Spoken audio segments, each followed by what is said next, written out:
Ça y est, on y est, l'automne pointe le bout de son nez et pour certains, hélas, c'est un peu aussi l'automne au travail. On réalise que notre quotidien nous pèse de plus en plus et qu'on va travailler à reculons. Alors si ces mots résonnent pour vous, je vous recommande chaudement, chaleureusement le Parcours Chance, le sponsor de cet épisode, parce que la vie est trop courte pour la perdre dans un travail qui ne fait plus de sens pour vous. Je vous en parle depuis un moment. Chance, c'est ce bilan de compétences et cette communauté d'entraide qui vous aide à redonner du sens à votre vie professionnelle. On a vraiment d'excellents retours des auditrices et des auditeurs de Métamorphose qui ont fait le Parcours Chance.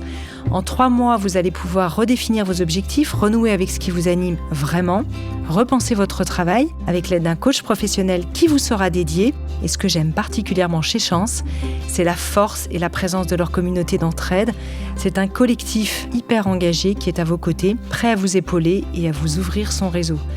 Enfin, dernier détail non négligeable et qui devrait vous aider à sauter le pas, le parcours est 100% finançable grâce au CPF, votre compte personnel de formation. Alors les amis, je vous invite à vous mettre en action.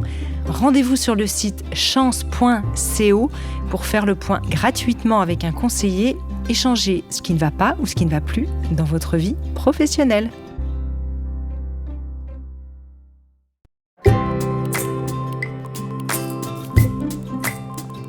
Bienvenue dans la saison 5 de Métamorphose, le podcast qui éveille la conscience. Au fil des semaines, je vous invite à découvrir avec moi des sujets inspirants, portés par des personnalités lumineuses pour cheminer ensemble vers un éveil des consciences. Métamorphose, le podcast qui éveille la conscience. Tous les lundis et jeudis, dès 7h.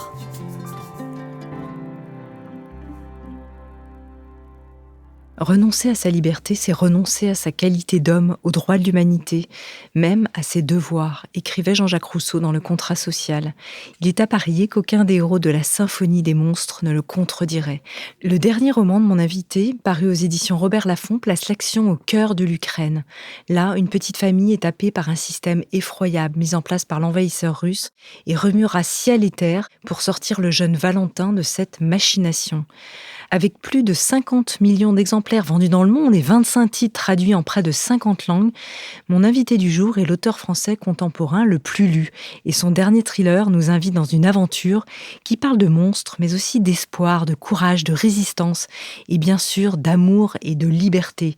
Alors, avec vous, auditeurs, et avec nous aujourd'hui, éveillons les consciences et nos aptitudes à la résistance. Je suis absolument ravie de recevoir dans Métamorphose Marc Lévy. Bonjour. Bonjour. Comment ça va ?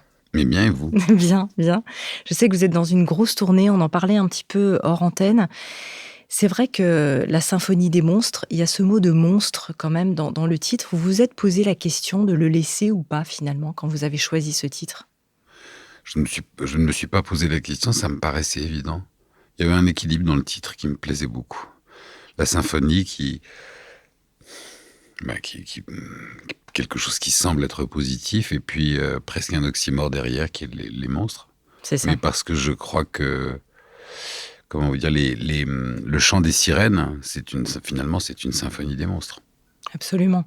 C'est vrai que ce livre, je le disais en introduction, vous publiez là votre 25e roman, vous parlez, je crois, d'une obligation presque morale à l'écrire. Comment est-ce que vous avez ressenti cette urgence ? Quel a été le déclic ? Comment ça s'est manifesté chez vous ? Et je me suis même demandé si vous, qui n'aimez finalement pas tant que ça parler, vous ne deveniez pas un lanceur d'alerte un peu malgré vous. Alors, il y a plusieurs questions dans votre question, donc je vais les traiter dans l'ordre. Détricotons la question. Je vais détricoter.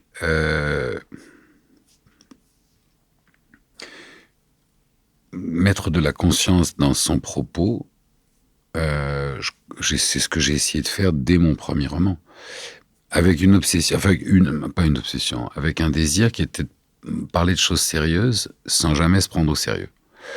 Parce que je trouve que le récit est plus puissant que la leçon de morale. Il y a beaucoup de gens qui viennent nous faire des leçons de morale dans la vie, et je crois qu'à la finale, elles nous ennuient. Et surtout, elles nous donnent pas envie. Elles nous donnent pas envie de comprendre. Elles nous font réagir. Soit on baisse la tête et on dit oui. Soit on lève la tête et on dit non, mais il n'y a pas de compréhension. Alors que le récit, il a une capacité d'empathie il a une capacité de provoquer l'empathie. Là où l'information a la capacité de provoquer une réaction, qui va être la colère, le jugement, l'énervement, mais parfois l'action dans l'urgence de l'énervement, mais rien qui ne s'installera dans le temps, puisque par définition, une autre information viendra succéder. Alors que le récit, il s'ancre en nous. Les personnages de romans, de cinéma, voire même de théâtre, ils peuvent s'ancrer en nous. Enfin, ils restent, ils nous accompagnent. Et donc, leur compagnie, leur vécu, leurs propos nous accompagnent aussi. Alors, dans la deuxième partie de votre question, vous parliez d'obligation morale. L'écriture, pour moi, c'est beaucoup plus un chemin de liberté qu'un chemin d'obligation. Mais il y a... le nombre de jours étant de facto compté, de temps en temps, même sans le vouloir, on est obligé de se demander, tiens, qu'est-ce que j'en ai fait ? On ne peut pas vivre dans une insouciance permanente. Et je crois beaucoup à l'importance des métiers. Et autant je suis convaincu de l'inimportance des statuts, autant je crois énormément à l'importance des métiers. D'ailleurs, s'il y a un truc qui vraiment est déréglé dans notre société, c'est qu'on accorde beaucoup plus d'importance au statut qu'à la valeur du métier. Oui. En gros, le chanteur de la Starac, et je les aime beaucoup, j'ai rien contre eux, va représenter pendant un certain temps une importance sociétale plus grande qu'un boulanger ou un menuisier qui a un lien, qui crée un lien, ou une aide-soignante, ou un ingénieur du son, vous voyez, mais qui crée des liens sociaux, eux... du quotidien. Du quotidien. Alors, ça ne veut pas dire que le chanteur de la Starac n'en crée pas un, puisqu'il fédère des tas de gens devant. Mais il y a quand même un énorme écart. J'ai rarement vu mon boulanger sortir de chez lui et avoir une foule de gens qui hurlaient son nom en disant « pain au chocolat, pain au chocolat ». Alors que, vous voyez, il suffit de... Bon. Et les réseaux sociaux ont beaucoup rempli. Donc, je crois beaucoup à l'importance du lien social des métiers et à la valorisation des métiers dans la société. Et donc, je crois que quand quelqu'un aime son métier, sans y être obligé, il va passer sa vie à chercher un sens et à donner un sens à son métier. Et donc, quand on écrit et qu'on a la chance d'avoir des gens qui vont avoir la générosité de vous lire, de donner leur temps, sans qu'on y soit obligé, une question de fond comme ça qui traîne, qui est à quoi sert mon livre ? Oui, c'est ça. Hein ? Et alors, il y a des tas de réponses à ça. Et moi, par exemple, et puis, à quoi sert mon propos ? Et je trouve que raconter des histoires qui sont des histoires importantes, mais les raconter de façon à ce qu'elles fassent naître l'envie de résister là où on pourrait céder à la fatalité, l'envie d'être soi là où on pourrait, là où on pourrait se cacher derrière les autres, l'envie d'embrasser la nuance là où on est polarisé. Je trouve que ça c'est comment vous dire, c'est comme, je dirais, tous ceux qui fabriquent des vêtements, pas pour être sur les grands défilés de mode, mais pour qu'on se sente mieux dans notre peau. Oui, c'est ça. Voilà. Ce mot de lanceur d'alerte, d'ailleurs, il vous parle ou pas tant que ça ? À votre sujet ? Moi, il me parle parce que... il me parle dans la mesure où j'ai écrit, avant La Symphonie des monstres et avant Éteignez tout et la vie s'allume, j'ai écrit 3 romans dont les héros sont des lanceurs d'alerte. Mais c'est un terme que je trouve limité, parce que quand on parle de lanceur d'alerte, moi ça m'évoque l'image du type qui monte sur le toit avec un mégaphone et qui fait « Oui, il y a le feu !» Oui, on pense à Julien Assange ou oui, mais en à fait, Ron Schwartz, à d'autres. Oui. Là où je préfère Cordelia, Vital, Diego et qui sont vos Caterina, hackers, oui. Mais qui existent dans la vraie vie. C'est que ce ne sont pas des lanceurs d'alerte, ce sont des résistants. Parce qu'il y a une différence entre lancer l'alerte et prendre la lance pour éteindre le feu. Vous voyez ? Et c'est aussi une question de posture. C'est-à-dire que ce qui est intéressant, c'est, bon, évidemment, c'est très très courageux de lancer l'alerte quand on sait qu'on vit dans une société où ceux qui dénoncent les crimes se retrouvent eux-mêmes dans la position d'être criminels parce que, pour qu'on en comprenne la mécanique, un lanceur d'alerte va généralement, pour lancer son alerte, enfreindre un contrat de confidentialité qu'il a signé ou révéler des documents qui sont classés secrets ou, avoir commis une effraction pour aller chercher les documents compromettants que les criminels en col blanc laissent rarement. Donc il y a ce système. Ce que ne font pas les résistants, à votre avis d'ailleurs ? Parce que non. C'est vrai que c'est intéressant de se poser cette question. Non, les résistants le font, mais le résistant, lui, ne se limite pas à lancer l'alerte. Le résistant va pas se limiter à dire tiens, au 24 de la rue vous voyez, Père-Campois, il y a un bâtiment de la milice. Il va aller chercher des miliciens dans le bâtiment, ou il va aller contrecarrer leurs actes. Et ce sera peut-être d'ailleurs méconnu qu'il va résister. Alors que le lanceur d'alerte est souvent quelque chose de visible et de public, effectivement. Oui, absolument. Et alors là, et en général, le résistant, alors c'est là aussi, c'est une chose qui est très importante, c'est que le résistant, et c'est la grande différence, enfin la principale différence, puisque les mots sont beaucoup galvaudés aujourd'hui, et des gens bien intentionnés confondent très facilement résistance et terrorisme. Et la vraie définition du résistant, c'est que le résistant œuvre pour protéger la vie. Le terrorisme, c'est d'œuvrer pour propager la mort et de glorifier la mort. Et mon père, par exemple, qui était dans la résistance, il y avait quand j'ai écrit Les Enfants de la Liberté et que j'ai interrogé les survivants de cette époque, il y avait un terme qui m'avait frappé et qui revenait chez tous, qui était « on n'a jamais tué un innocent, pas même un imbécile ».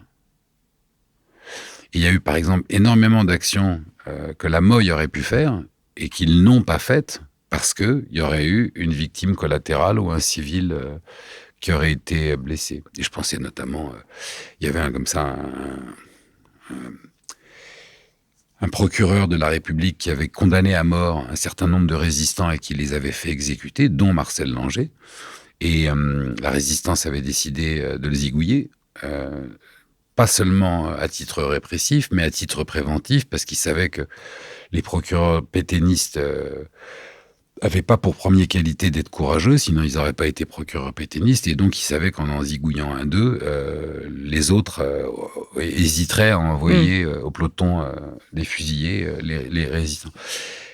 Et ils ont mis 5 mois ou 4 mois avant de trouver le moyen d'atteindre leur cible sans qu'il y ait et d'ailleurs, j'étais très en colère contre Moscovici, et mon père n'a jamais pardonné à Moscovici dans son documentaire, parce que dans le documentaire, il y a eu un moment où il y avait une facilité qui était entre guillemets, de mettre une charge sous son banc d'église, puisque la seule chose de très régulière que faisait ce procureur, c'était d'aller à l'église le dimanche. Et Moscou, dans son documentaire, laisse entendre que l'action a été envisagée, alors que l'action avait été rejetée avant même d'avoir été formulée, parce qu'il n'était pas question de faire péter un pétard dans une église. Donc voilà, la différence, je dirais, entre le résistant et le lanceur d'alerte, c'est que le résistant s'inscrit dans une action pour lutter contre le mal, mais dans une action avec une conscience morale et politique extrêmement importante, vous voyez. Et le lanceur d'alerte, qui est très courageux, parce qu'il risque, il y a des lanceurs d'alerte qui ont pris 15 ans de prison, le lanceur d'alerte, souvent, il est arrêté juste après avoir lancé son alerte. Donc lui, il le fait de façon ouverte et bravache, alors que le résistant, lui, va lancer l'alerte, mais on ne saura pas qui il est. Il est plus obligé de se planquer, enfin, en tout cas, d'être sous couvert, effectivement, pour pouvoir mener à bien son action. Vous parliez de votre père, résistant, vous avez évoqué ce roman, Les Enfants de la Liberté. C'est vrai que moi, je m'intéresse, en tout cas aussi dans cette émission, aux transmissions, au transgénérationnel, à ce dont on hérite. Chez vous, on voit clairement cet héritage quand même de résistants et d'engagement. Vous avez été aussi très engagé, vous êtes peut-être encore maintenant auprès de la Croix-Rouge. Vous êtes architecte de formation, mais vous êtes maintenant écrivain. Il y a quelque chose quand même en termes de terreau. J'ai aussi beaucoup parlé avec Boris Cyrulnik de nos blessures d'attachement et de ce dont on hérite finalement au niveau affectif dans nos familles, qui parfois peut faire le lit, soit de la violence, soit de nos résistances, en réalité. Je crois que c'est c'est la peur. C'est aussi simple que ça. Hein. C'est la peur. Et c'est ce que va provoquer la peur. Le temps qu'elle va le provoquer et la façon dont nous seuls allons décider de nous comporter par rapport à cette peur. Il y avait un film qui a marqué ma jeunesse, qui était un film extrêmement important, comme quoi, vous voyez, raconter des histoires, ça peut vraiment influer sur un destin. Oui. Beaucoup plus qu'une leçon de morale. C'est Lacombe Lucien, film de Louis Malle. Et c'est un film qui est remarquable parce que, au travers du récit, sans jamais donner de leçon de morale, vous voyez, c'est pas le prof qui s'installe devant nous et qui nous dit comment devenir résistant ou collaborateur. C'est un film qui nous raconte le parcours de vie d'un jeune et qui vient d'un jeune homme et qui va nous faire comprendre pourquoi son parcours va le mener à devenir un collaborateur féroce et désespéré au lieu de devenir un résistant.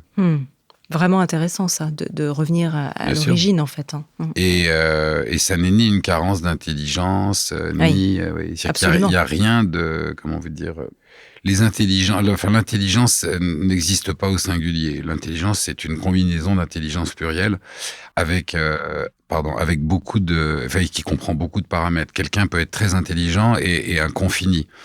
Et réciproquement, le simplet du village peut être d'une intelligence humaine que n'a pas le candidat qui sort de X. Donc il y a la définition de l'intelligence est d'une complexité qui demande une intelligence que moi je n'ai pas, par exemple.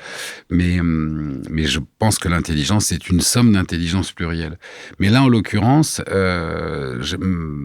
c'était plus par rapport au parcours de vie, c'est-à-dire qu'est-ce qui fait dans votre parcours de vie, et puis dans vos qualités et vos défauts, dans la façon dont vous vous comportez instinctivement par rapport à la peur, parce qu'il y a aussi une question d'instinct. Hein, oui. On vit en meute, et dans la meute, il y a celui qui se met au centre de la meute parce qu'il veut surtout pas prendre de risques. Il y a celui, au contraire, qui est le bravage, qui va au-devant de la meute. Il y a celui qui n'apprendra jamais. Il y a celui qui se sert de ses expériences. Il y a celui qui prend un peu de recul. Il y a celui qui se sent tellement faible qu'il a besoin de jouer au fort. Il y a celui qui se sent tellement faible qu'il a besoin d'avouer qu'il est faible. Enfin, vous voyez, il y a énormément de types de comportements. Mais ce film était remarquable parce qu'il nous montre le parcours de ce jeune homme qui va devenir un terrible collabo et qui va, dans son parcours, déshumaniser l'autre. Donc, pour répondre à votre question, je crois que ce qui est déterminant dans la vie, c'est la façon dont on réagit par rapport à la peur. C'est vous savez, l'exemple le plus simple et le plus caractéristique et qui est le plus à notre portée, c'est l'agression dans le bus ou dans le métro. Vous avez 15 passagers dans le métro, et il y a une personne qui se fait agresser par 3 personnes. Donc en fait, c'est 3 agresseurs contre 15 défenseurs potentiels. Et dans la plupart des cas, les 15 personnes vont rester la tête plongée dans le livre en ayant ce syndrome d'ignorer totalement l'agression ils vont l'occulter, comme si elle n'existe pas. Et de temps en temps, il y en a un ou une qui se lève et tout seul, et qui va voir les agresseurs. Et quand il se lève, cette personne, quand elle se lève, assez souvent, ça entraîne les autres. Donc la résistance, ça commence par celle d'une personne, et ça entraîne les autres qui sont dans cet espace de doute, qui arrivent moins à gérer leur peur, mais qui, tout à coup, le fait de voir quelqu'un intervenir, est prêt, vous voyez, à porter une défense, fait basculer le rapport entre la peur et le courage. C'est-à-dire comme cette hormone qui fait que le lapin reste dans les phares de la voiture. Justement, vous, pour écrire ce récit, dont l'intrigue se passe, je le disais en introduction, en Ukraine, il s'agit de l'histoire de ce petit garçon et qui est l'histoire vraie de milliers d'enfants. Je ne sais pas quel est le chiffre exact aujourd'hui, peut-être on ne le sait pas exactement, 80 000, hein, c'est ça, enfants ukrainiens qui sont aujourd'hui kidnappés par les Russes et puis emmenés dans des centres aujourd'hui en Russie. Vous êtes allé sur le terrain pour enquêter. Comment est-ce que vous avez fait pour nourrir cette histoire concrètement ? Alors, il n'y a rien de sensationnel à ça. Hein. C'est-à-dire qu'en fait, quand vous enquêtez sur un domaine, il faut travailler, quoi. Il faut lire, il faut contacter des gens. Alors après, quand vous menez un travail d'enquête et que vous êtes, on va dire, respectueux de votre sujet, ça ne veut pas dire que vous ne commettez pas d'erreurs ou que vous êtes parfait, mais ça veut dire qu'en tout cas, vous avez fait votre travail d'ouvrier, vous êtes allé au fond et vous avez vraiment... Il y a une sincérité que vont comprendre et percevoir ceux qui vous ont donné de leur temps. Et c'est, comment vous dire, c'est ce que je vous dis est vrai dans n'importe quel métier. Si demain, dans votre métier, une personne vient vous voir et vous demande 3 heures ou 4 heures de votre temps, expliquez-moi comment on fait un podcast. Si vous voyez que cette personne a travaillé, même si son premier essai n'est pas parfait, vous aurez envie de recommencer. Alors que si quelqu'un vient vous interroger... Donc, il y a un rapport de confiance qui s'établit. Et là, c'est un sujet de l'histoire présente. C'est vrai que c'est pas, vous enquêtez pas sur quelque chose de passé, même si ça peut être très grave. C'est vrai que là, on est en train de vivre ça.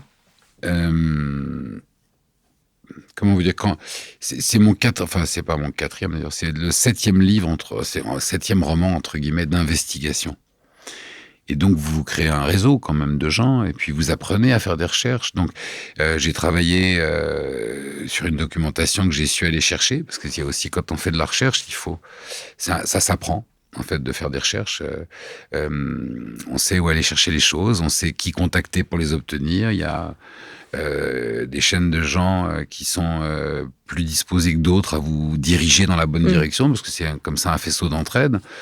Il y a des sources documentaires, après il y a des témoignages qu'on va recueillir, et puis après il y a des rencontres avec des reporters, des grands reporters ou des enquêteurs qui ont travaillé sur ce sujet. Et puis il y a un moment où j'arrive à obtenir un petit peu avant l'heure ce rapport qui est en train de préparer le procès pour crime contre l'humanité. Après il y a des contacts sur place qui vous fournissent des témoignages, et puis quand le moment est venu... de se rendre sur place pour aller vérifier tout ce qu'on a, la cohérence de tout ce que l'on a écrit. Mon propos, c'était aussi sur l'aspect pas tant technique de la source des informations, mais aussi sur cet aspect émotionnel, d'aller travailler vraiment sur un sujet qui est extrêmement douloureux, complexe, qui est à nos portes, qui se vit en ce moment même. C'était ça aussi en tant qu'écrivain. Là, vous êtes plongé dans une matière première qui est au-delà de simplement l'imagination du romancier, qui n'est pas votre cas, mais qui pourrait construire un récit imaginaire. Alors oui et non. Je crois que c'est là que justement le travail du romancier intervient. C'est-à-dire que le photographe qui entre sur le terrain où ne reste plus que les ruines d'une vieille usine affreuse et qui chope la marguerite qui a réussi à se faufiler entre une faille dans le béton, va passer toute sa journée à trouver le moyen d'éclairer cette marguerite pour qu'elle devienne plus importante que la vieille usine qui est derrière. C'est ce que vous avez fait là. Et c'est ce que j'ai toujours fait dans mes romans. Et c'est ce que d'autres ont fait avant moi. Alors, je fais aucune comparaison prétentieuse. Mais c'est important quand vous lisez Les Misérables, personne ne vous dit Victor Hugo a écrit un livre sur la misère. On vous parle de Jean Valjean, on vous parle de Cosette, et pourtant c'est bien ce qu'il a fait. Zola, Balzac, Maupassant, tous. Bon. Donc, tout le propos du romancier, et encore une fois, je le précise, je n'ai fait aucune comparaison en me comparant à eux, c'est pas la question, mais c'est pour parler du travail. Oui. Quand Steinbeck écrit Les raisins de la colère, alors bien sûr, on peut dire c'est un livre sur la Grande Dépression, ce qui donne pas envie de le lire. Mais c'est un livre sur le courage, c'est un livre sur l'amour, c'est un livre sur la résistance individuelle, c'est un livre sur les plus belles valeurs humaines. Et qui a lu Les raisins de la colère gardera à jamais les personnages de ce roman dans son cœur. Donc c'est ça le propos du romancier. C'est pas d'aller justement répliquer ce que fait l'information, qui est de dire « Ah, il y a plein de morts, c'est affreux, ils sont tous victimes ». C'est d'aller chercher au cœur de cette histoire 1, 2, 3 petites histoires qui sont des histoires d'humanité, et qui prennent encore plus de relief et de perspective parce qu'elles se déroulent. Oui. Et je vais vous prendre un exemple, mais qui est assez visuel. Le type qui marche pendant 10 km, comme ça, qui redescend les Champs-Élysées, qui se fait les Champs-Élysées à pied, il n'est pas passionnant. Maintenant, à la palette graphique, vous effacez les Champs-Élysées et vous mettez un désert à la place, et tout à coup, il s'est passé quelque chose. Et on a envie de le suivre. J'aime beaucoup l'image, oui. Donc et pourtant, c'est le même type qui marche, vous voyez. Et c'est exactement ça le propos du roman. Alors, si vous changez à la palette les Champs-Élysées par le désert, juste pour créer un effet spécial, c'est là qu'à la fin de la journée, vous vous dites « qu'est-ce que j'ai fait ? À quoi ça sert ?» Mais si vous vous servez de la marche de cet homme et que vous vous dites « bon, sur les Champs-Élysées, il ne se passe pas grand-chose », mais si le type traverse le désert et que dans mon histoire, je raconte qu'avant le dérèglement climatique, ce désert, c'était une forêt luxuriante, et qu'au travers du voyage et du courage de cet homme, je peux faire non pas la leçon de morale, mais faire ressentir à un lecteur ce qui se passe quand on a abandonné sa terre et raconter le parcours. C'est comme ça qu'on construit un roman. C'est la petite histoire dans la grande histoire. C'est le lien passionnant qui existe pour celui qui travaille cet outil, enfin qui travaille sur ce métier-là. C'est le lien passionnant qu'il y a entre inventer un univers, un monde, un décor, donner naissance à des personnages, vivre avec ces personnages et comprendre par où la lumière entre et par où elle sort, et créer cette symphonie entre le fil rouge de l'histoire, la caractéristique émotionnelle du personnage, le voyage qu'il va parcourir, le décor dans lequel il va le parcourir, pour inventer la partition de ce qui nous a donné envie d'écrire cette histoire, c'est-à-dire c'est une émotion qu'on a en nous et dont on a envie de parler. Donc pareil, je vais répondre très concrètement, après cette métaphore un peu pathétique. Non, pas du tout, justement. Si. Non, parce qu'elle m'a emmené une autre image. Non, mais j'avoue, je reconnais, il y a des moments. Mais, vous trouvez-vous, mais moi, ça va vous allez voir. Mais ce que je veux dire, c'est que, par exemple, le propos de ce roman, c'est pas de parler, de dénoncer la guerre en Ukraine comme si j'étais un lanceur d'alerte. C'est de montrer comment un petit garçon de 9 ans qui a toutes les raisons d'avoir peur va aller chercher dans son imaginaire un courage et une force que les adultes n'ont plus. Et ça, c'était le sujet qui me passionnait dans ce livre. Ouais, et en fait, la métaphore que vous trouvez pathétique, que vous venez de faire, que moi je trouve pas pathétique du tout, elle nous donne, je trouve, à voir ce que fait très bien ce petit garçon dans votre roman, justement, et on va parler de l'enfance, de nous apprendre aussi à décoller de nos personnages et comment, en fait, d'une situation où on peut avoir cette vision, oui, factuellement, je suis sur les Champs-Élysées, factuellement, je suis en train de vivre ça, mais finalement, si je me mets sur une autre rive, dans une autre perspective, comment je peux regarder, en fait, une scène différemment. Et au-delà du travail de romancier, je trouve que ça nous fait aussi cet effet miroir, et vos personnages le font très bien, de comment, finalement, quand j'ai une situation donnée et des cartes en main, je peux agir avec la peur, fuir, être celui qui se planque, mais je peux être aussi cette personne qui, à un moment donné, décolle de ça et se met dans un autre paradigme. Oui, mais absolument. Mais c'est exactement ça. En fait, ce qui est intéressant, c'est pas intéressant de commencer une histoire avec un héros. C'est beaucoup plus passionnant de commencer une histoire avec quelqu'un qui n'est pas du tout un héros, mais qui va le devenir. C'est ça, comment, en fait, quelle est la personne que je deviens, comment je me comporte dans une situation, parce qu'on ne sait pas ce qui nous arrive dans la vie. Et d'un seul coup, comment je vais me comporter ? J'ai eu la chance de rentrer à la Croix-Rouge quand j'avais 18 ans. Et je vous dis bien, j'ai eu la chance de rentrer à la Croix-Rouge. C'est pas la Croix-Rouge qui a eu la chance de m'avoir, mais moi, mais pourquoi ? J'ai eu cette chance extraordinaire. Parce qu'à 18 ans, quand on a 18 ans, on cherche à comprendre le monde dans lequel on vit et à quoi on sert. Et surtout, à quoi le monde va nous servir à nous. Parce que c'est un peu ça, l'adolescence. Oui, les grands questionnements existentiels. Oui, mais c'est surtout de croire que le monde va nous servir au lieu d'imaginer que c'est nous qui allons servir le monde. Bref. Et puis, je rentre à la Croix-Rouge. Et la Croix-Rouge, c'est finalement, qu'est-ce qu'elle m'apporte ? 2 secondes après que j'y sois entré, c'est qu'elle va me donner une responsabilité. Très simple, hein. Tiens, va porter une couverture à ce type qui a froid. C'est une responsabilité. Qu'est-ce qui se passe ? Vous traversez la rue, vous prenez la couverture, vous allez la porter à un homme qui a froid. Et l'homme qui a froid vous regarde, et comme dans le poème de Prévert, au lieu de rester derrière la vitrine où il y a les boîtes de sardines, l'homme va vous regarder, il va vous dire merci. Et vous allez le voir, il va prendre vous n'avez pas fait grand-chose, vous avez porté une couverture, mais votre vie, elle vient de changer, pour toujours. Parce que vous venez de servir à quelqu'un. Et donc, à la fin de votre journée, quand vous êtes à table avec des potes, qu'est-ce que tu as fait aujourd'hui ? Je suis au cinéma, j'ai fait ça, j'ai bossé. Et toi, j'ai porté une couverture à quelqu'un. Et il y a que celui qui a apporté la couverture qui peut ressentir ce que ça lui a fait. C'est très humble, le geste que je vous parle pas d'un neurochirurgien ou d'une infirmière ou d'une aide-soignante qui passe toute sa journée à sauver des vies. Ce qui est le cas de votre héroïne dans le roman. Mais ça change complètement, ça change le sens de votre vie parce que tout à coup, vous avez découvert quelque chose qui est aussi doux, aussi fort, aussi fragile et aussi troublant qu'un sentiment, que le sentiment des... C'est ça ce que vous avez fait. Être utile à soi, en fait, pour être utile au monde.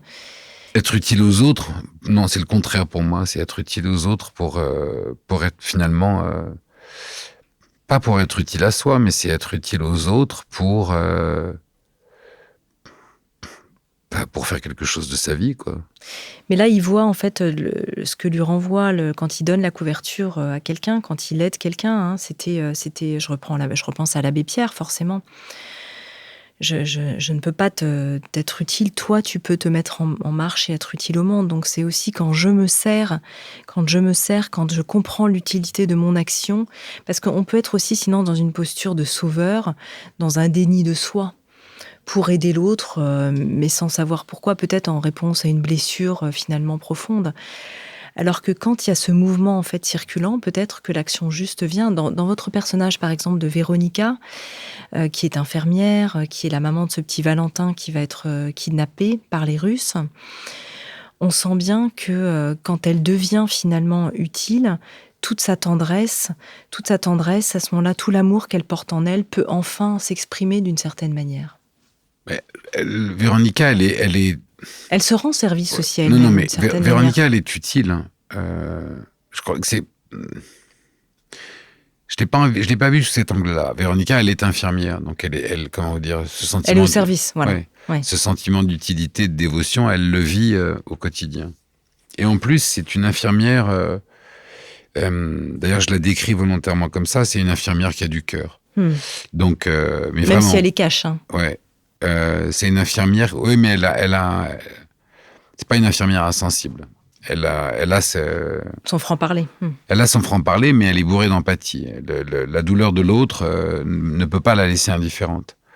Même si elle cache ses émotions derrière, comme ça, des grandes tirades ou des coups de gueule. Mais, pour aller dans le sens de ce que vous disiez tout à l'heure, à force d'être l'abbé Pierre, c'est elle qu'elle a oublié. Elle a oublié complètement, c'est cet équilibre-là qui n'existe plus dans sa vie. C'est que c'est une maman qui élève seule ses enfants. Elle est infirmière dans un dispensaire en temps de guerre. Elle a même oublié, ce que c'était que d'aimer et d'être aimée. Tout ce qu'elle aime, elle l'aime. Tout ce qu'elle, enfin, je sais que la phrase n'est pas française, mais je le fais exprès parce que c'est son sens qui m'intéresse. Tout ce qu'elle aime, elle aime par mécanisme. Je l'ai dit, elle le fait par mécanisme. Ouais. Elle aime parce que dans son métier, quand on soigne et quand on passe sa journée à soigner les gens, on le fait pas par détestation, on le fait par amour. Elle aime ses enfants et elle les élève tous les jours sans plus réfléchir, sans plus avoir le temps d'installer le dialogue. Elle aime son métier, mais son métier la dévore. Elle aime son pays, mais la situation de son pays la dévore aussi. Mais à un moment donné, il lui arrive quelque chose de plus important qu'elle, ou que l'oubli d'elle, c'est qu'on a enlevé son petit garçon. Et là, quand il faut soulever ciel et terre et se retrouver David pour faire tomber Goliath, il faut avoir la capacité de gueuler très fort. Et pour gueuler très fort, il faut exister. Donc, elle est plus dans l'amour, elle est dans la révolte. Dans le combat. Elle est dans le combat, mais encore une fois, avec cet esprit de la résistance. Elle tuera pas un imbécile ni un innocent. Mais en revanche, elle écrasera tous les coupables. je le disais, c'est important d'y revenir, je trouve, parce que vous parlez évidemment, il est beaucoup question de l'enfance. On parlait de ces 80 000 enfants déportés en Russie. Et il s'agit de l'enfance à plusieurs niveaux. Vous avez vous-même, vous êtes père, vous avez des enfants, j'en ai aussi, beaucoup de gens qui nous écoutent dans nos générations des enfants. Et c'est vrai qu'il y a ce lien entre frères et sœurs dont vous parlez qui est très beau, entre cette Lila, cette grande sœur. On imagine peut-être que c'est un lien aussi que vous avez tissé peut-être avec votre sœur, des codes qu'on a comme ça entre frères et sœurs quand on est enfant. Et puis ce lien à l'enfance qui est sacré, et que quand on ne prend plus soin de nos enfants dans un pays, je dirais que là, notre humanité peut-être se perd complètement. Quelle est votre vision liée aux soins qu'on porte à nos enfants ? Je crois que c'est quand même... je crois que c'est une des choses les plus éblouissantes de notre humanité. Quand on voyage, on croit à toutes les différences. Et comme la vie est divinement en couleur et existe dans sa diversité, ces différences, elles sont flagrantes. Mais quand vous voyagez à travers le monde, il y a bien quelque chose qui est universel. C'est que les parents aiment leurs enfants de la même façon dans le monde. Et le lien qui se tisse avec nos parents est aussi essentiel en Chine, au Japon, au Vietnam, en Éthiopie. Ce qui va changer, ce sont les éducations. Et ce qui va changer, ce sont les vies qui protègent ou pas l'enfance en fonction de l'urgence ou pas. Voilà, il y a des pays du monde où un enfant doit subvenir aux besoins de sa famille avant d'être sorti de l'enfance, et il y en a d'autres où il peut faire des études jusqu'à 35 ans. Et ça, c'est un luxe et une liberté sociale dont on parle pas, et sociétale dont on parle pas, mais qui est considérable. Il y a des pays où les institutions peuvent décider que pour être médecin, il faudra 10 ou 12 ans, pour être avocat, il faudra 7 ou 8 ans. Il y en a d'autres où l'urgence est telle qu'on dira non. Vous voyez, à 12 ans, l'enfance est terminée et il faut contribuer à la société. Et c'est pas un jugement que je porte, c'est un constat, c'est le constat du voyageur. Mais je crois que l'amour qui nous lie à nos enfants, ce qui ne veut pas dire qu'il n'y a pas des brutes partout dans le monde, il est vraiment universel. Il fait vraiment partie de nos vies à tous. Et je crois, comme le disait Barbara, que les enfants de Göttingen ou les enfants de Paris sont les mêmes. Donc, une société ou une autorité qui touche au sacré de l'enfance, c'est une société qui a perdu son humanité. C'est pas une question d'individu, c'est une question de société. En gros, si vous voulez, dans toutes les guerres, dans tous les conflits, dans toutes les barbaries de l'homme, ce qui est incontestable, c'est que si quelqu'un touche un cheveu d'un enfant, il est passé dans le domaine de la barbarie.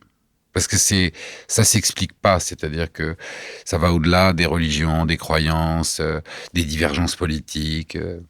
Celui qui ne protège pas l'enfance, et l'enfant a perdu sa dignité et a perdu son intégrité d'homme. C'est pour ça que comment vous dire, il n'y a pas d'humanité sans enfance. C'est ce que si la Russie de Poutine kidnappe 80 000 enfants ukrainiens, c'est parce que la volonté de Poutine est génocidaire. Il n'y a pas de débat là sur la question. Et celui qui veut débattre entretient son ignorance. C'est-à-dire que le projet est génocidaire. Si vous dites, puisque Maria Lvova-Belova revendique vouloir enlever 700 000 enfants ukrainiens, c'est que le projet de Maria Lvova-Belova, c'est de faire disparaître une génération d'Ukrainiens. Et si vous enlevez une génération, par définition, il n'y aura pas de génération suivante, puisqu'il n'y aura pas eu de reproduction. Donc, et tous ceux et celles qui se sont attaqués lors d'un conflit, lors d'une guerre, spécifiquement aux enfants. Je ne parle pas, de l'enfant qui se trouve au mauvais endroit au mauvais moment, mais tous ceux qui ont eu l'intention de s'attaquer à l'enfance, comme Comme par exemple pendant la dictature argentine, on volait les bébés des c'est pas nouveau, opposants. oui. C'est pas un phénomène nouveau, donc ça correspond à une mécanique barbare, mais qui est une mécanique génocidaire. Et qui est organisée, pensée, orchestrée, etc. Qui est organisée, oui. C'est pas quelque chose de spontané. Non. Ce qui m'intéresse, je refais un parallèle avec la discussion que j'ai eue avec Boris Cyrulnik récemment, parce que c'est intéressant. Il s'est beaucoup intéressé à cette banalité du mal dont parlait Hannah Arendt.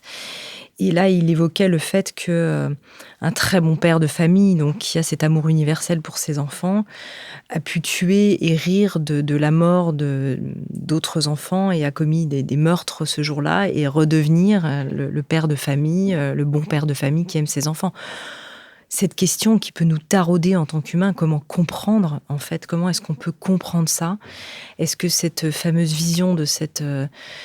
Est-ce que finalement, ce monstre, Sœur Emmanuelle disait, en chaque être humain, il y a un gorille qui sommeille en nous. Est-ce que ce monstre peut être aussi tapi à l'intérieur de chacun ? Qu'est-ce qui fait qu'à un moment donné, moi c'est une question qui me taraude toujours, qu'est-ce qui fait qu'à un moment donné, on peut devenir ce monstre ou pas ? Je ne sais pas si le gorille serait capable de ça, d'ailleurs. Non, d'ailleurs, elle disait ça, mais sans prendre l'analogie de l'animal. On ne va pas prendre l'animal, parce que l'animal ne fait pas ça, effectivement. Alors, je vais vous dire ce que je le dis souvent, mais je ne sais pas. On ne sait pas. Non, mais je ne sais pas. On ne peut pas répondre à ça. Comment vous dire ? Pourquoi est-ce que quand un homme accède au pouvoir, et qu'il a donc Parce que, par exemple, on peut penser que c'est l'ego. Mais pourquoi est-ce que quand un homme arrive au pouvoir, alors qu'il sait pertinemment que les hommes de mal ne survivent pas à l'histoire. En plus, oui. Alors que les hommes de bien deviennent immortels. Pourquoi est-ce qu'il va décider d'aller vers la barbarie ? Il y a un personnage, moi, qui m'a fasciné, c'est Trump. Parce que Trump, la caractéristique de Trump, c'est que toute sa vie, il a le syndrome d'un enfant pourri gâté qui vit dans une mythomanie personnelle pour exister finalement, pour lui trouver une excuse, auprès d'un père qu'il a toujours considéré pour ce qu'il est, c'est-à-dire comme un raté. Et cet homme, il a un pouvoir d'orateur et de tribun, il y a un extraordinaire concours de circonstances et une anomalie dans le système démocratique, il va devenir président de la République en ayant perdu les élections à 6 millions de voix. Mais il devient président de la République. Et là, il a la chance de sa vie.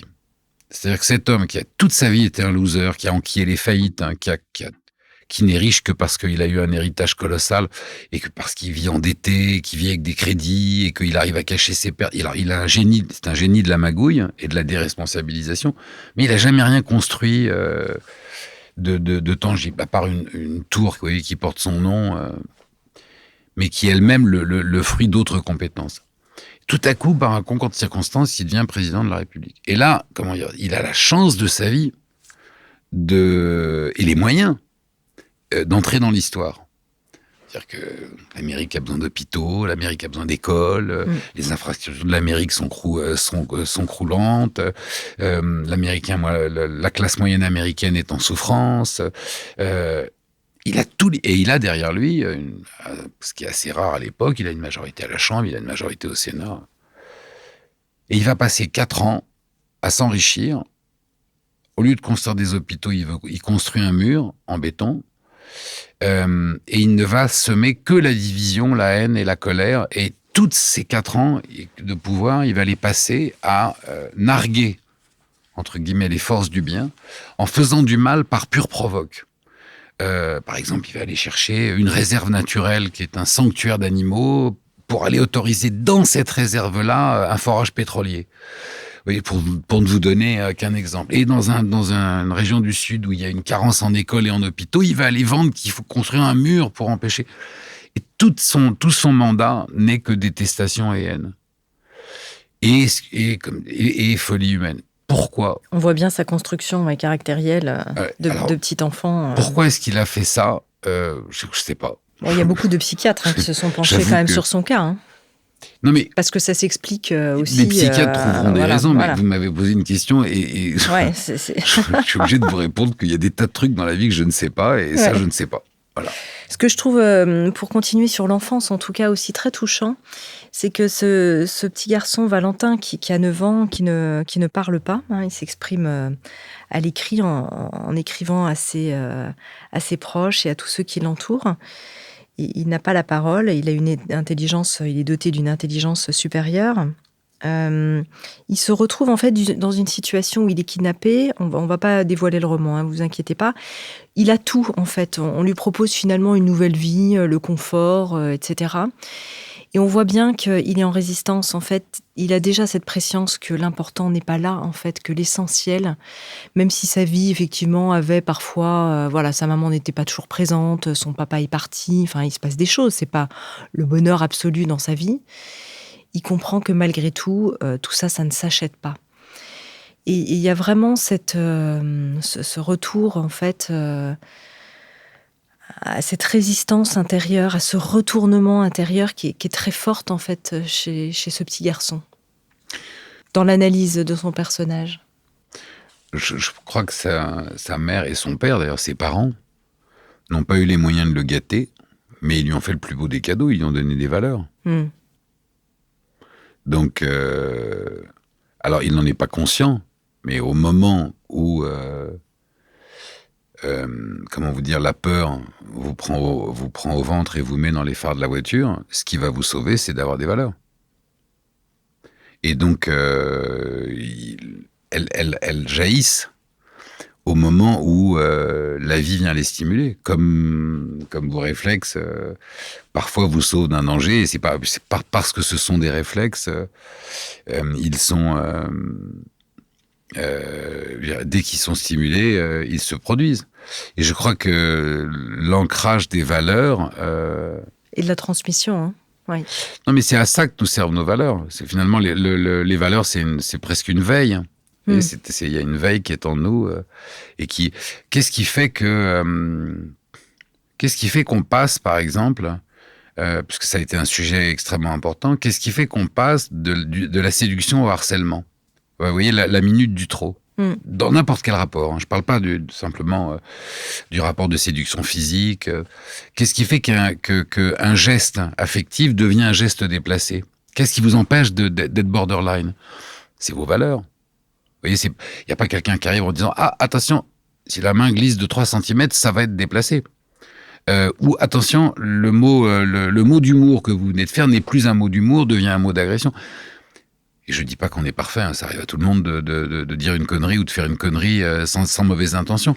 Mais qu'est-ce qui fait qu'on est dans le cadre ou hors du cadre, finalement? C'est qu'on a eu des valeurs et que tout à coup, quand on n'est pas... vous voyez, quand on est en pilotage automatique, au moment de la sortie de route, hop, la valeur morale et affective arrive et vous dit oh, stop. Et d'ailleurs, si on est borderline, c'est ce qui fait que vous dites oh pardon, excusez-moi, je ne voulais pas. Oui, c'est ça. Donc Valentin, il est dans cette situation-là dès l'enfance, c'est-à-dire que oui, il a été kidnappé. Bon, on va pas spoiler le roman, mais à un moment donné, on lui propose la lune, mais il sait que la lune, il a des valeurs en lui et il dit mais je m'en fous de tous ces jouets, c'est pas ça que je veux. Et il va avoir ce truc très enfantin. Moi, je veux revoir ma sœur et ma mère. Et donc mais je crois que c'est encore il y a aussi une autre chose, c'est de par sa condition, de par son héritage, comme le dit la merveilleuse chanson, il est naturellement doué d'empathie. Et même si ce petit garçon ne peut pas parler, il comprend tout, il ressent tout, et c'est son empathie qui le sauve, finalement. Et puis, il y a regardez, c'est moi, un des personnages qui m'a donné le plus de fil à retordre, mais auquel je me suis le plus attaché, c'est le personnage d'Anatoly. Ah oui. Le majordome du monstre. Oui. Et je vais pas spoiler le roman, mais à la fin du roman, ce que dit Anatoly à Valentin, moi, ça a été je crois, le plus grand moment de libération dans l'écriture de ce livre. Mais ça m'étonne pas parce que en lisant votre merveilleux roman, c'est vrai que j'ai eu envie presque que vous me racontiez l'histoire de cet homme, de sa vie. D'Anatoly ? Oui. Ouais, c'est drôle parce que quand j'ai terminé ce roman, vous savez, il y a certains romans où quand vous dites au revoir au personnage, vous n'avez pas du tout envie de les quitter. Oui. Vous avez envie après le spectacle de dire on pourrait pas aller dans un bistrot. C'est exactement ça. Et parler. Complètement. Ouais. Ça me fait des frissons quand vous le dites. J'ai envie de connaître son histoire, d'où il venait, pourquoi est-ce qu'il est arrivé là, comment il a... Et en fait, c'est drôle parce que quand j'ai quitté Anatoly, je me suis dit, puis comme il doit partir avec une certaine dignité, vous voyez, parce que et toute la contradiction de ce personnage, et c'est vraiment le personnage, j'aurais voulu re-rentrer dans les coulisses du théâtre où on lui dit au revoir et lui dire, il faut que vous me racontiez votre histoire, je voudrais vraiment... Oui, parce que pour dire aux auditeurs... Tiens, pourquoi pas ? Parce que c'est vrai qu'on va pas du tout expliquer parce que c'est la fin du roman, hein, donc l'intrigue se dénoue, il y a quelque chose qui se dénoue à ce moment-là. Mais c'est vrai que ce personnage, il est là comme un cheveu sur la soupe, dans son rôle à la fois pile ou face. On ne sait pas au départ s'il est du côté obscur de la force ou pas. On comprend pas trop.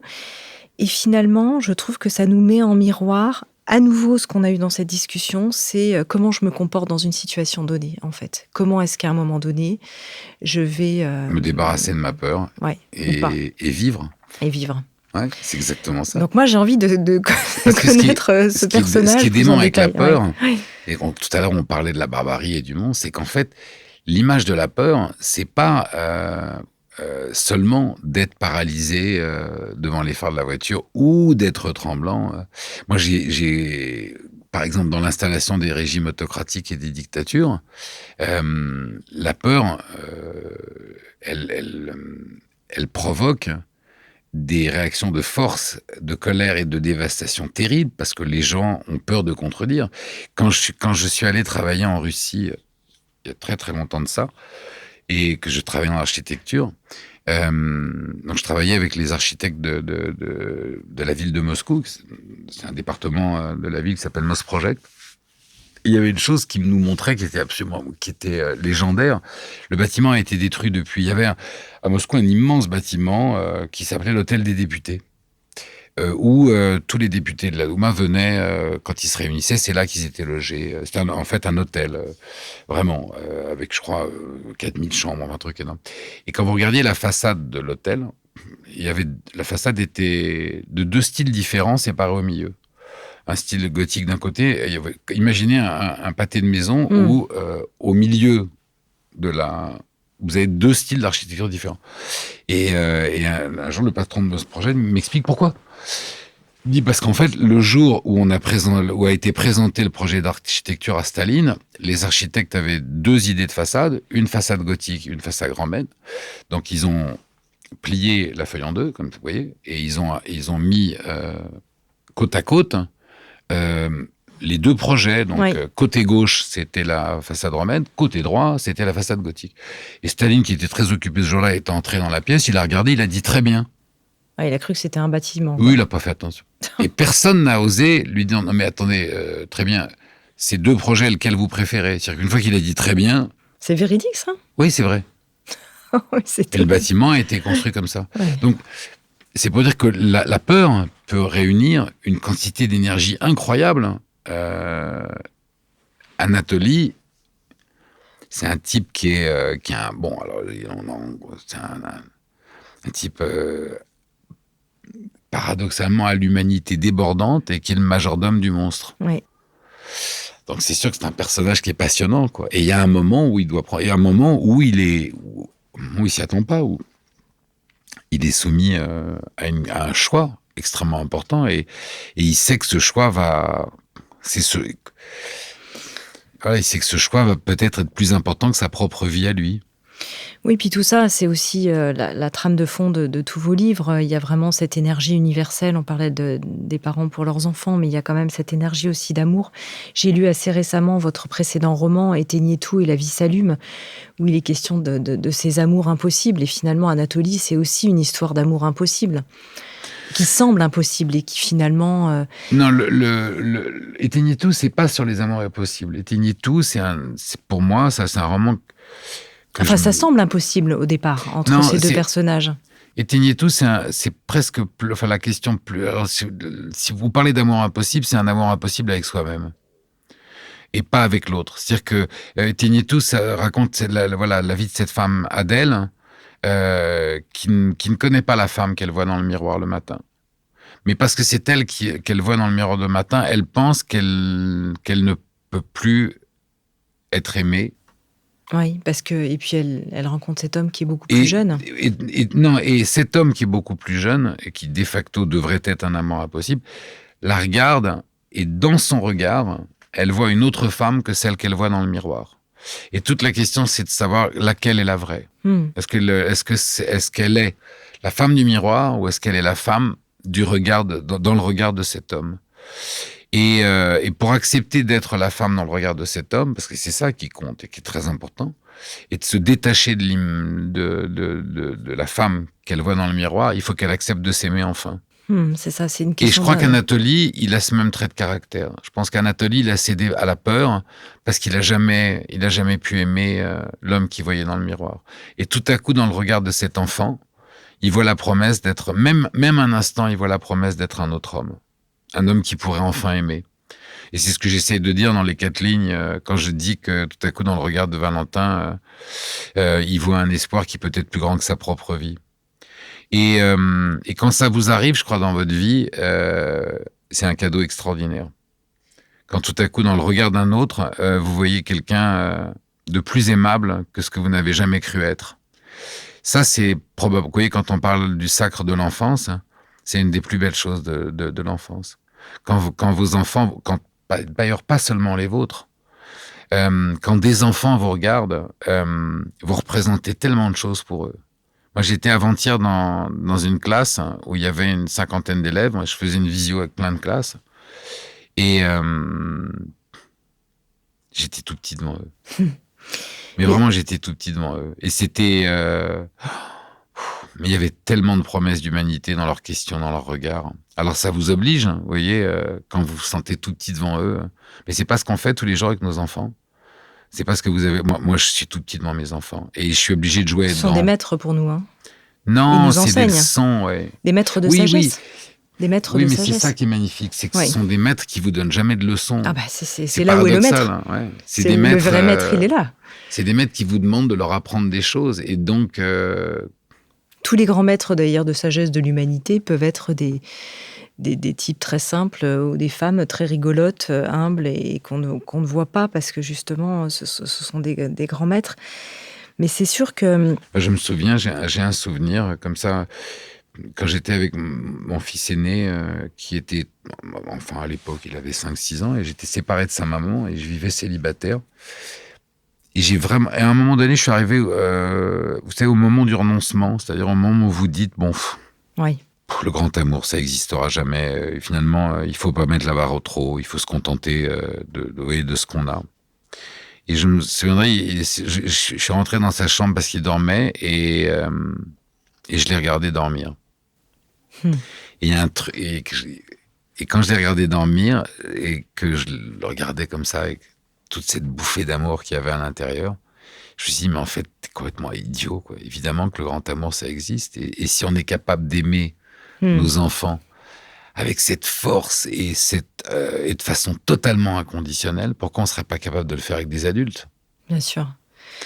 Donc oui, c'est ça, pour moi, je trouve, recevoir une leçon sans qu'elle vous... Enfin, apprendre quelque chose sans qu'on vous ait donné de leçon. Et puis c'est ça, on revient à cette métaphore que vous trouviez pitoyable tout à l'heure, pathétique. La mienne, là, je parle. De la vôtre, oui. Mais c'est ça, comment est-ce que, en fait, dans ces effets miroirs, on peut décoller de nos décors habituels, de nos personnages, pour finalement adopter autre chose. Peut-être, on arrive à la fin de cette interview, Marc Lévy, de cette discussion. Quelle espérance on pourrait porter? Et surtout, souvent, les gens nous disent, mais qu'est-ce que je peux faire quand je suis face à ce théâtre, à ce qui se passe, ces kidnappings? En tant que parent, forcément, on est complètement pris aux tripes. De quelle manière, finalement, peut-on agir? Je crois d'abord dans la façon dont on réagit. C'est déjà beaucoup. L'information, elle polarise. Elle provoque une émotion brutale. Et ça devient d'autant plus important qu'aujourd'hui, une grosse partie de l'information, elle est traitée dans l'urgence, donc intentionnellement ou non, elle est aussi source de désinformation. Donc je crois que la première chose, c'est d'essayer d'être dans c'est de se mettre dans un état de curiosité, de compréhension avant d'être dans un état partisan. La deuxième chose, c'est par rapport à tout ce l'on reçoit, c'est de ne jamais céder à la déshumanisation. Il n'y a pas les méchants et les mauvais. Vous voyez, quand je vous parle de la Russie tout à l'heure, je ne vous parle pas de la Russie, je parle toujours de la Russie de Poutine. Et quand on parle de l'Allemagne pendant la Deuxième Guerre mondiale, il ne faut pas oublier qu'il y avait des Allemands qui ont résisté au nazisme, qu'il y avait des Allemands qui ont fui leur pays et qui n'ont pas pu y retourner, qu'il y a des Allemands qui ont tout perdu, qu'il y a des Allemands qui sont morts parce qu'ils résistaient au nazisme. Et aujourd'hui, quand on parle de la peur, il ne faut pas dire que vous voyez, la Russie, c'est les méchants. Il faut bien dire c'est la Russie de Poutine. C'est-à-dire qu'en fait, c'est le poutinisme et ceux qui ont adhéré, et même parmi ceux qui adhèrent, il faut, et j'en parle, je le raconte dans le roman, vous savez, dans une chaîne de collaboration, il y a les collaborateurs qui le font par conviction, par haine, et il y a les collabos de la peur. Et les collabos de la peur, ils sont vachement importants, parce que les collabos de la peur, c'est eux, quand on les aura libérés de la peur, qui deviendront à leur tour des résistants.